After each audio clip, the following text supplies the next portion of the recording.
Yo, Bingers, welcome back. Thanks for clicking. And do I have a great, wacky, zany comic for you today? From 1975, DC's World's Finest Comics, number 233, starring Batman and Superman, but not really, but yeah, kind of, sort of, because it's the original Super Sons. And how awesome is this crazy looking monster here?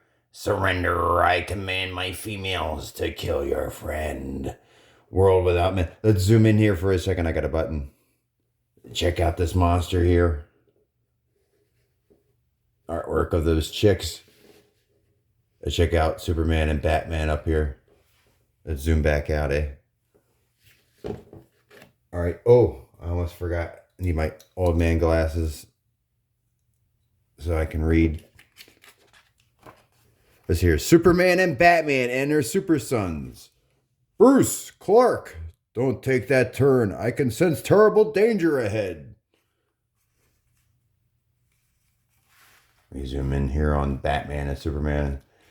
They can't see or hear us, Batman, and they'll be taking many fateful roads in their lives without us around to guide them. They have to learn to live out their own amazing lives alone.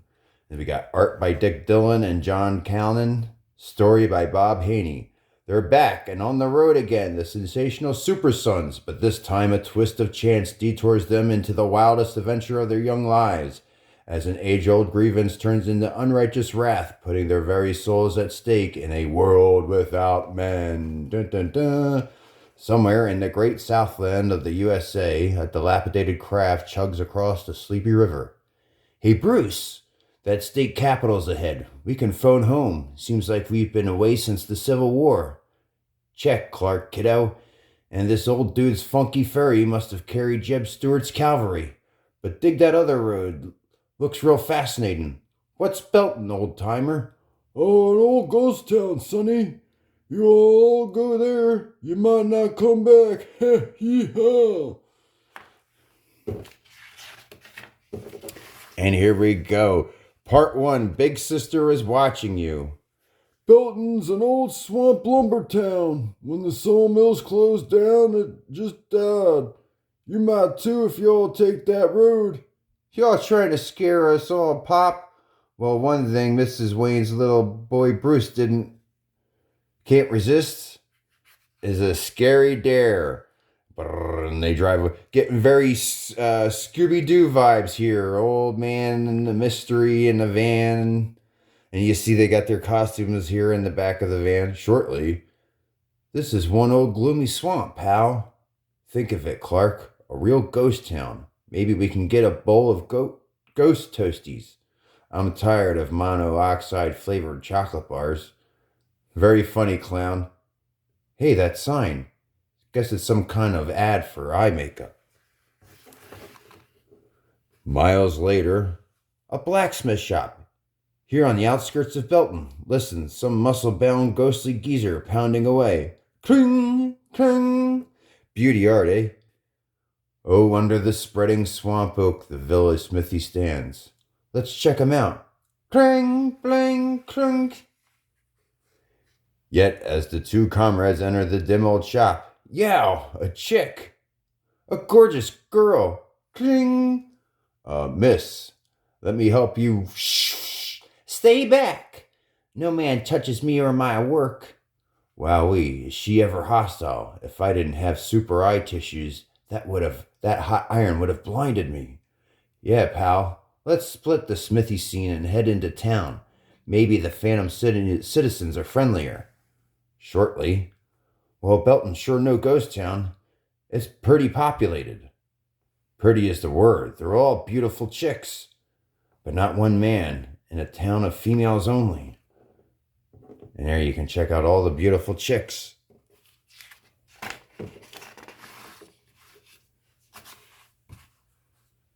Me being the lover, I noticed it first. Me being the brain, I noticed they're all unfriendly, like that blacksmith. And that same big eye sign, it's everywhere, watching everything. Exactly, the watchful eye of Big Sister Sybil, our beloved leader and guide. And your bus is parked illegally. That's a $500 fine. Holy, a police chick. $500 for a parking fine. That's crazy. Listen, beautiful, can we work this out? A typical male chauvinist remark.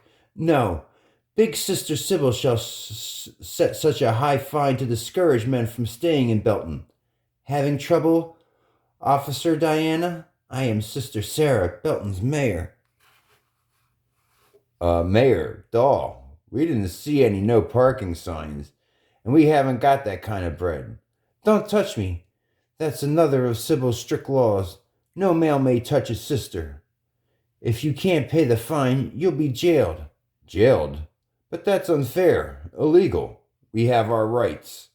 Men have few rights in Belton. Big Sister has shown us our female rights to live in dignity without males dominating us. Real heavy women's lib stuff. But baby, without men, how will you have lovers, husbands, families? Big Sister Sybil has promised that when men change their domineering ways, we shall allow them to touch us again.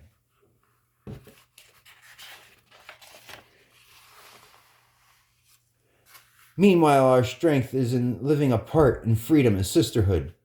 Diana, take them to jail. Help! That girl's shingling the roof. She's falling. Clark, we've got to save her. Stop. To save her, you must touch her. Sybil forbids that. Our own rescue unit will do it. I could leave up there and save her, but Diana might shoot Bruce. Hope that rescue squad is in time. And you see the chicks come in here with the ladder, set it up. They start climbing up. But a moment later, eek! I can't reach her. She's dead, Jim. I should have made a try anyhow. This is very sad, but cannot be helped. Sister Jane knew that in doing man's work, she ran the same risks. Why, you cold-blooded witch. You and Big Sister Sybil and the whole weirdo town belong in a freak show. Touch you, I'd have slapped some sense into your pretty faces. And she's pointing a gun. Oh, look at here, this. She comes up behind him with this bulldozer type thing. I've got them both. I've got both of those male bullies, Mayor Sarah. Good work, Sister Norma. Put them away. Clark, you super boob. Do something. We're being dropped into a chute. They have a big giant chute here. Clang! A cell. Why didn't you stop this from happening? I'm not sure, except I'm beginning to feel there's more than meets the big eye in Belton, and not playing superhero may be the way to spy it out. So those she-devils got you too, eh? I drove my truck into town months ago, got jailed on a phony traffic ticket. These other poor slobs been here even longer, and there's been some who vanished out of their cells. My hunch is those crazy dames murdered him. Murder? Okay, friend, we've heard enough. We're gonna take it all up with Sister Sybil.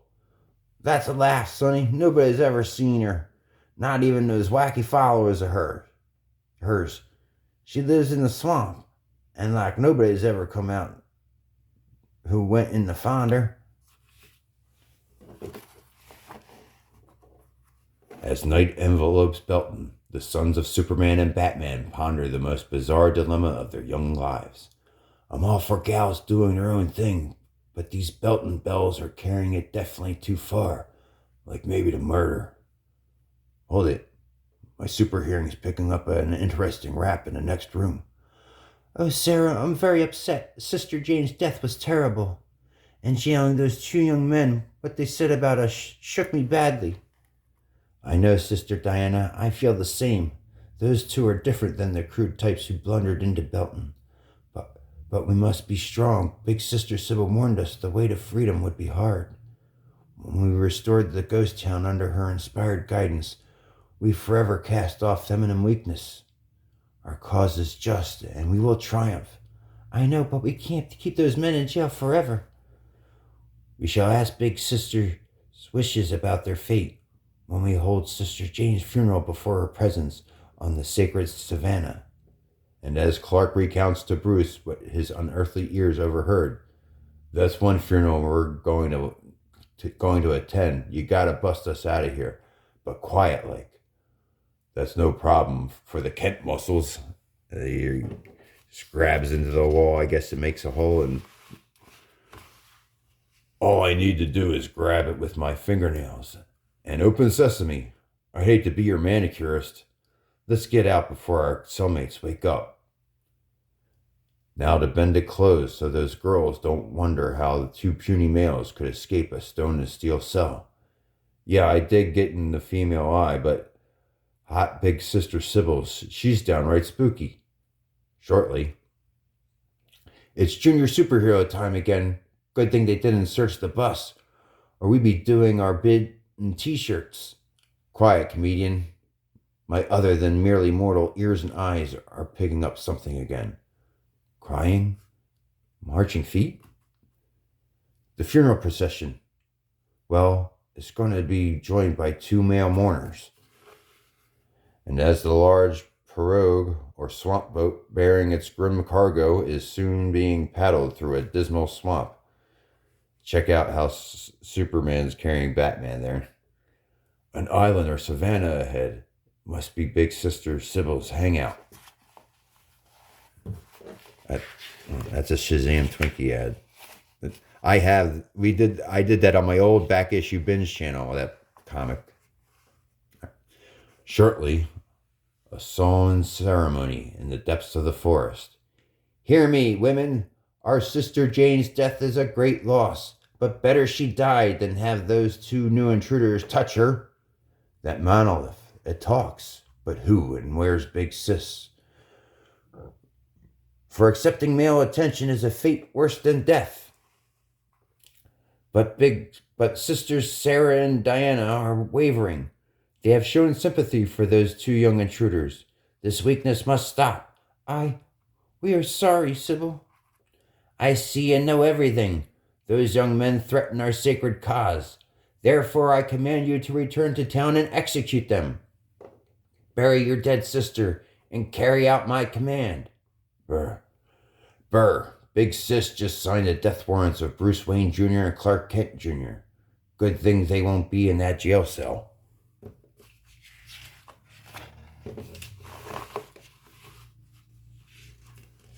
And as the simple funeral is completed, and Belton's female citizens swiftly paddle away. What are you doing? I'm getting bad vibes from that slab. That looks like a giant tombstone. Come on, we're going to rap with that gizmo.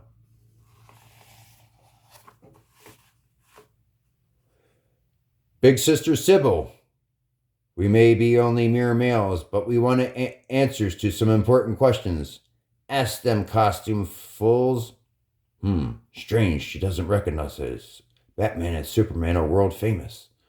We demand to know why you turned these gullible girls against men, and why you don't show yourself.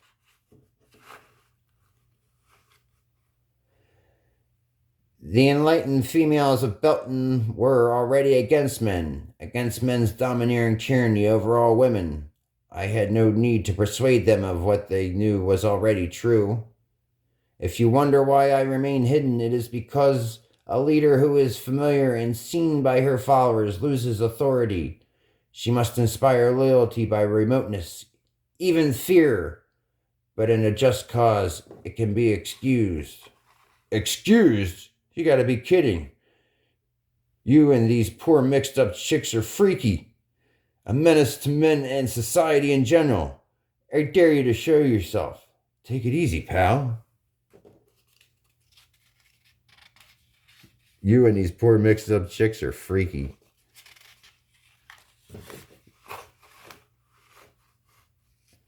Bzz, yow! What's got me? A force field? As the old saying goes, you should always meet force with more force. Pow! Zap! Zap! As the power of Superman's sun sends the force field energy crackling away as a random bolt. Gotta clear you away before the big eye puts another whammy on you. I got a headache, like a mule kicked me. That force field could have killed you, crushed your bones, or choked off your breathing. Where did that gizmo get such power? Unless it's old swamp magic. Ow! You hear something? Sounds like hounds baying.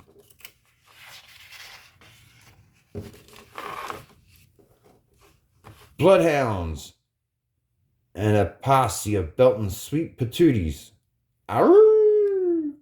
They're tracking us, using my shirt from the bus to give those mutts our scent. Your scent, Bruce. Our scent. Your scent, Bruce. Being half Kryptonian, I don't have a scent. Bad scene. The hounds found us. Arrgh!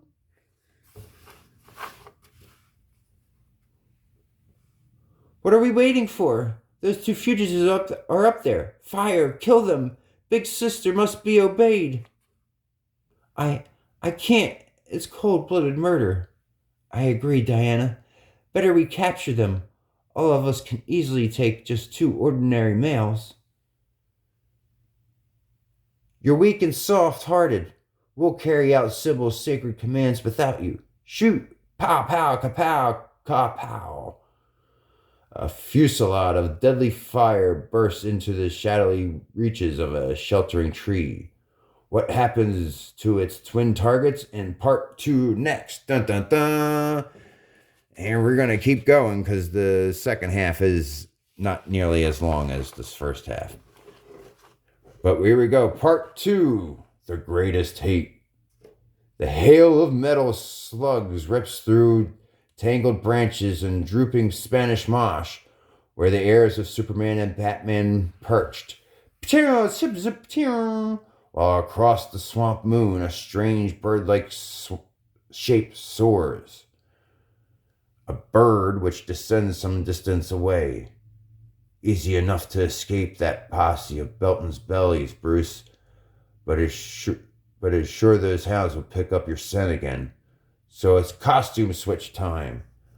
By wearing your cape and cow outfit, with their telltale scent, the hounds will follow me. It'll be a cinch to lead them back to town. I dig, and wearing your super threads, I can fade into the woodwork and do a little sleuthing. Moments later, here they come, but they'll never know who they're tracking. Ow! And I play Tarzan and go the other way, keeping out of sight. Alligator.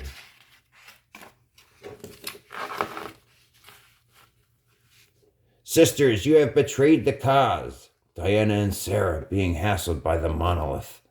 I cannot take any more chances with you both. Look into the eye of Big Sister. Look and obey. Wow, they're being hypnotized and walking right into the monolith. You, stay back. You saw my superpowers before, Big Sis. Your eye and your force field can't stop me like it did my bat buddy. My bluff worked. Next stop inside. Good thing that your bluff worked, huh? But the disguised son of Batman suddenly is whirled through a rinsing dark void. A ringing dark void. Sorry, old man eyes. To emerge a moment later, I'm at an old sawmill in the thickest part of the swamp. But how? Check this part out. Dun, dun, dun. Then as he enters the moldering mill, beasts. Oh no. Oh no, my light went out. Oh no. The beasts did it. Superman came and fixed it though. Can't outrun them. Gotta find a place to hide. That's right, he's not Superman. He's Batman in Superman's costume. Quicksand, I'm going down. But so are they. How great are these monsters? They're heavy. They're heavyweight, making them sink faster. And as the sucking, clutching morass closes over the nightmarish creatures, I want to live. That looked like a thing. Before it went under, that thing spoke. Its voice, I recognized it. But if I sink any further, I'll be a sand slug supper. You try saying that. A sand slug supper. Now, as even the bold heart of Batman's son feels panic. Soups, pull me out, quick. Why are you just standing there? Because, little buddy, my costume doesn't absorb anything.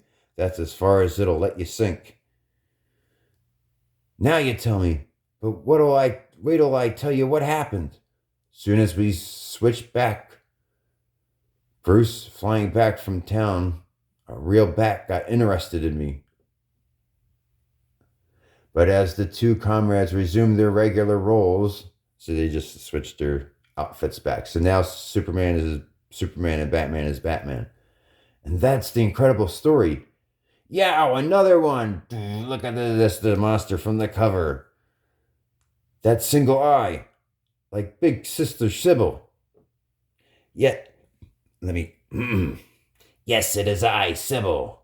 I am from another world. The monolith is both my spacecraft and remote identity in dealing with you mere earthlings. That's why you didn't know who we were. Exactly, and I kept hidden so my disciples, those foolish earth females, wouldn't guess I was changing them into ugly things, like me. The beast with the voice, I recognized. It was Diana, and the other had to be Sarah. Yes, a serum I put in the belt and water supply was slowly changing all the girls, but for those two wavering girls, I hastened the change using the monolith's special energy.